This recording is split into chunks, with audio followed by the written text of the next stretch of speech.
Well, welcome back to the Pig Drill Show. Our Kevin McPherson joining us now to talk some basketball. And what a week it's been. It's kind of been a weird week, Kevin. And we're going to start with that Mississippi State game, which might have been the most uncharacteristic basketball game I have seen from a Razorback team in quite a long time. It was 28-22 at the break. You got to tell me, while you were watching that first half, what was going through your mind? Well, the first thing that hit me, and I actually tweeted this, is like, do these guys think the rules have changed and the first team to 100 turnovers wins? Because they were kicking the ball around. They didn't want it. Hot potato.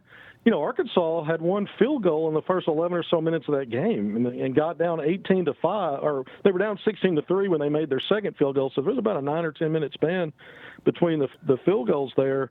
And then Arkansas just hit another gear. Really, Arkansas defensively, when you look back at their two most recent home games, Ole Miss and then Mississippi State, very good defensively. Held those teams, Ole Miss to a season-low 59 points. And then you hold Mississippi State to 45. You mentioned that low score at halftime.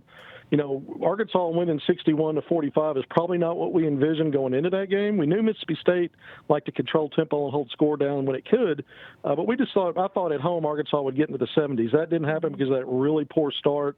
But Arkansas really, once they got that lead and got into halftime, you realize that Arkansas was in control of that game against a bigger Mississippi State team. And Arkansas finished plus 11 on the glass and dominated points in the paint and second chance points. And it really was kind of a picture of when you got a Jalen Williams who was basically limited in that game. It was all on Connor Vanover. He turns in one of his best performances of the season in a balanced attack. And Arkansas, again, I'm going to go back to the defense. To me now, emerging out of that game and moving forward, Arkansas's defense, it's been the highest scoring team in the SEC, but if its defense could continue to play that well, Arkansas's got a chance to really improve its stock for NCAA tournament time. Yeah, a win is a win, and no matter how ugly, they got a win against Mississippi State. Now, they didn't play on Saturday, which was weird to not have a game on Saturday for Arkansas and be able to watch that. But, there are two sides of this coin, Kevin. I think there's the side, well, like Musk saying, we want to play.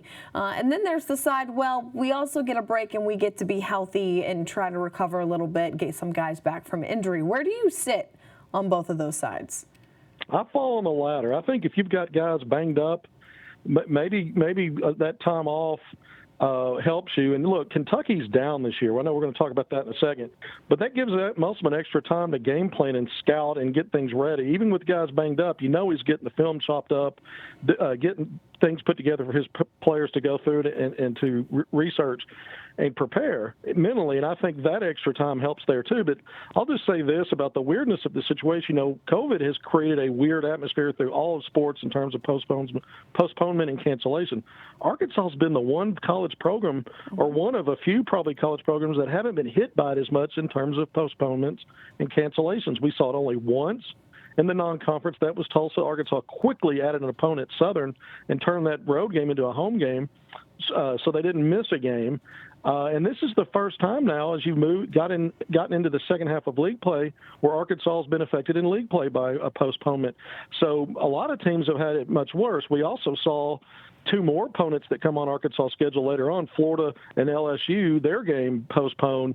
So that'll be interesting to see how all these dynamics work out as we move forward, and when, if ever, does Arkansas get to make that game up. It would be obviously a home game against one of the bottom-tier SEC teams, so that'd be another win, you would think.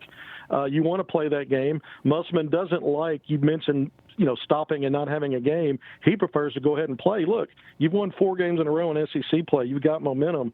Yeah, another home game on the schedule to get ready for Kentucky to continue to ramp up.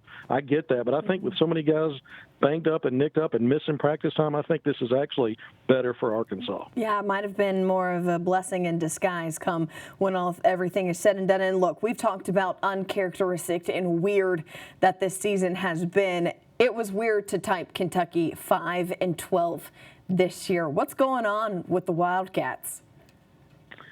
Look, I mean, it's Big Blue Nation, and I think Big Blue this season means sadness, big sadness, right? Blue, they're down. Yeah. It's one of those, Arkansas has not won a game against this team in 7 years against this program in 7 years. They've lost the last 8. And the last time they did beat Kentucky, it was back-to-back wins in overtime. Michael Qualls, the iconic putback dunk with less than a second remaining in overtime, and then Arkansas went on the road later on, and that Kentucky team was ranked in the top 20 and was top 20 in RPI strength of schedule. So 2 quality wins on a Arkansas team that ended up going to the NIT. The irony here is if Arkansas could get a road win, Kentucky's been hovering in the net between 70 and 80. They're 80th today. If they can finish in the top 75 and Arkansas were to win that game, that would be one of the rare quad 1 wins on Arkansas's resume. And if you think about how weird that sounds, Kentucky's right at 30% winning percentage this season, 5-12. It's so odd how the analytics work now, but Arkansas could really use that. I mean, you want to win every game at this point. Arkansas is still a bubble team, but that would actually count potentially as a quad 1 quality win on the road. Yeah, we'll have to see that game on Tuesday night at Rupp Arena. We'll see how that one goes down. All right, a little recruiting talk to end it up. 22 class, 4-star guard Austin Nunez got an Arkansas offer. What can you tell me about him? Yeah, he's a guy that Arkansas, offered a while back. There's a really good bond and relationship being developed there. Another Texas player, San Antonio area. And look, he's on the verge of being a top 50 player. In the composite rankings, he's number 56 in the country, a point guard. We keep talking about Arkansas maybe needs a point guard. This would be a guy that would fit that bill. And look, Austin's a good player, but associate head coach at Wagner High School, John A. Smith, I talked to him over the weekend, and he told me that Arkansas is in a really good spot with him. I know Texas is after him, several other high major schools. But he said that, here's the interesting thing I thought. He said a couple of things.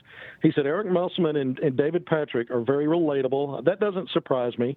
But the other part he said is he says he thinks it's important that Arkansas has a basketball program where the coaches, there's personality in the program. And I thought that was very interesting because you look at the social media play and Musselman's interaction on social media, there's definitely a sense of personality that's being marketed there. And I think it's grabbing attention of players because this coach saw fit to bring that up as a positive for the Razorbacks. Yeah, well, that's good to hear. As always, we know that Eric Musselman, very active on social media. Kevin, thanks so much for your insight. Always a great time talking with you, and we will talk with you next week. More Pig Trail after the break.